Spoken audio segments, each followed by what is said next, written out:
From the Denver Broncos Media Center, welcome to Broncos Country Tonight. Welcome to Broncos Country Tonight as we preview the Broncos versus Ravens game. Broncos, of course, 3-8 right now. The Baltimore Ravens are 7-4. And listen, man, there's no way to sugarcoat this. The Ravens are one of the best teams in the AFC for a reason. Now, they've had some hard luck losses. They've had games where they've had big leads and they've salted them away. So I guess if you're looking for a possible silver lining on how the Broncos can stay in this game somehow, the Broncos can find a way. Listen, they've got to find some kind of motivation. They've got to find something that is a belief in, I guess, in themselves, in what they should have been all along. Because on paper, or even just watching the games, it's a very tough game. Is this where we've fallen? Is this how far we fall? Well, if we can just stay in the game and get a couple of bounces, that's where we're at in the season, man. Oh, it stinks. I mean, I could go any given Sunday with you if you want. I mean, we could go like it's just a reflection of like where the season is, and it just stinks to kind of acknowledge that. But we are what we are. But I want to be honest about it. I'm not criticizing you. We could jump in here like homers and be like, listen, this is how you beat the Baltimore Ravens. This is what we're gonna do, right? No, it just sucks. Their flaw. It just sucks to sit down and start recording these things or whatever, and then you're like, oh man, that is where we are in the season. We're at this point. It sucks, and it's got to suck even more being in the locker room and having to deal with that. Yeah. The futility of where you're at and trying to trudge through it again. And it's how hard it is for guys to stay motivated in situations like that. But there are things to play for, as our good friend Steve Atwater said. You're playing for your job every day in the NFL, so you can't let your motivation lapse. Could the Broncos beat the Ravens? Sure. Any given Sunday, you're right. Do I think it's likely that that's going to happen? Probably not.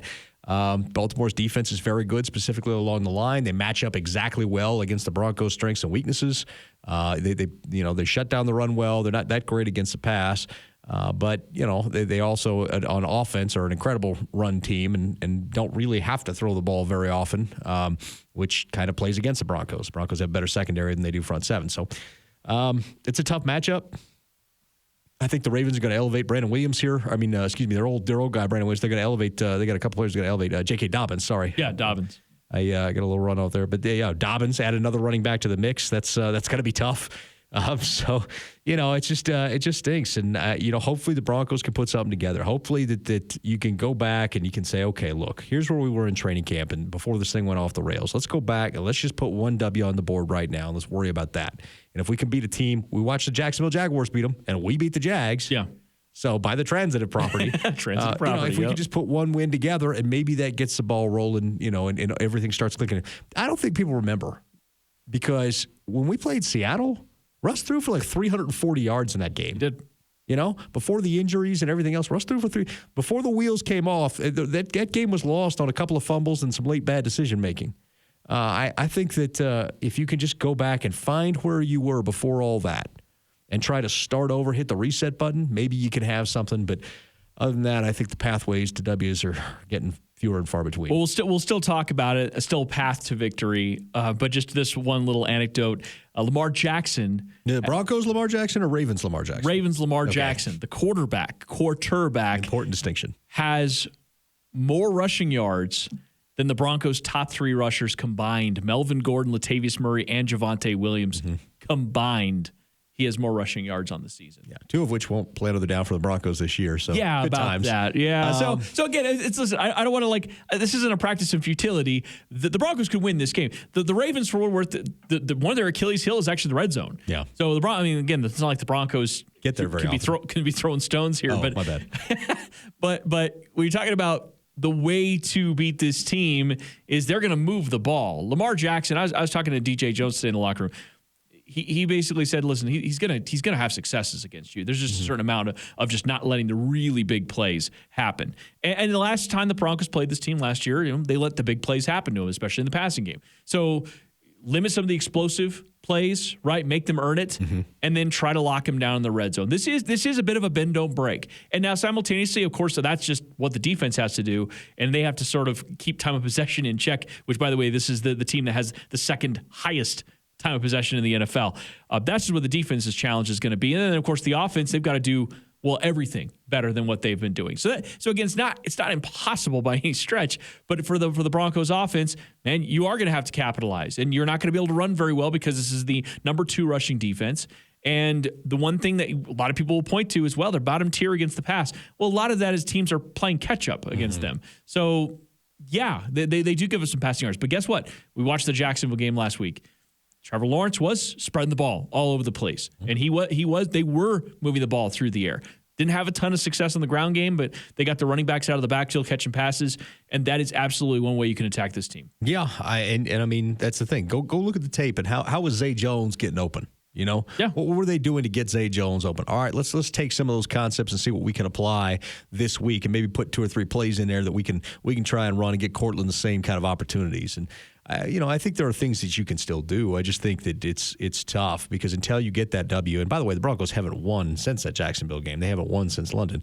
Until you get that W, it's just frustrating to watch the same things over and over, and the roster deteriorate due to attrition and injury, and it's just tough. So. I'll be watching as usual. I will obviously be watching it, and I'll be pulling for the Broncos and hope they get the win. But it's a tough ask against a tough Baltimore team. But I'll say this, and I know that a lot of the media coverage of this team right now is centered on Russell Wilson, specifically on the birthday stuff and all sorts of other ancillary problems. Conversations about whether he has the locker room anymore, those kinds of things from NFL Network. I was in the locker room today, and listen, these guys, they're still with each other. I don't know how else to put this, but the guys, they're not hanging their head low. They are frustrated. They are very frustrated. You ask any of them on the record, off the record, about the record, and they are upset. They're not happy about the way the season has gone. But I mean, to a man, every single one of them not giving up. They're still going to be out there fighting. I do want to see some intensity though, because we talked to Steve Atwater yesterday on the show, and he said that's one of the things he points out to. He's like, there was moments where I felt like they could have ratcheted up the intensity, and they're going to need that in all 3 phases. Yeah, you got to dig deep. And in times like this is where what tests a man. This is what tests the character of a person. Find out what your mettle is. Find out what you're made of, because. You don't have certain things to play for. So you've got to manufacture that motivation to be able to go out there and not let your brothers around you down as you fight for your job. And the rest of these guys are fighting for jobs. But you have to go out there and manufacture that intent and manufacture that level as you're talking about of intensity. I mean, what I'd like to see is I'd like to see Nathaniel Hackett use the fact that they were just bumped out of prime time.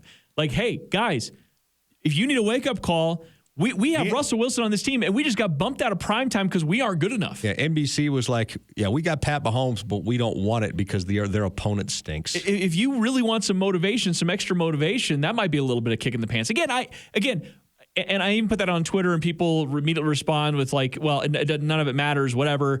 The players haven't checked out, okay? And the coaching staff hasn't checked out. They haven't found a path forward for what they always wanted to do, what their intention was. So you're going to have to find a way to think creatively here. And so that's where I get into where Nathaniel Hackett's going to have to get maybe a little more creative in the way that he motivates these guys. Yeah, and I think that what we're watching here is, can Nathaniel Hackett find a way to turn it all around? Can he save himself? Because we know the investment in a Russell Wilson. We know he's going to be here.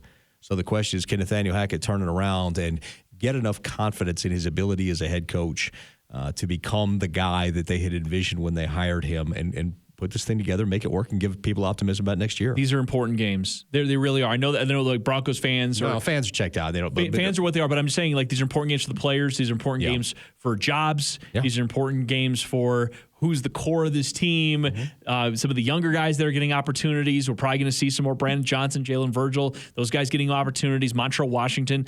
These are important reps that these guys need to take seriously. And I believe that they will.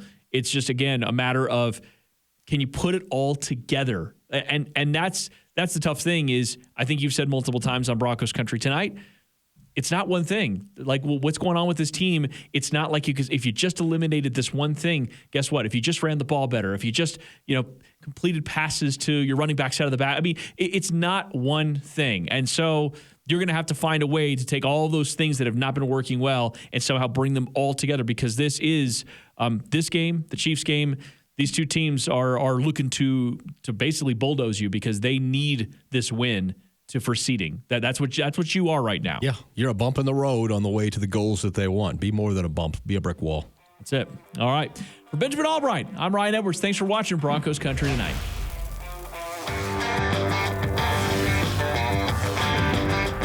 Denver's going to win! You can stand up and salute in Denver, and you got the world champions that live in your town.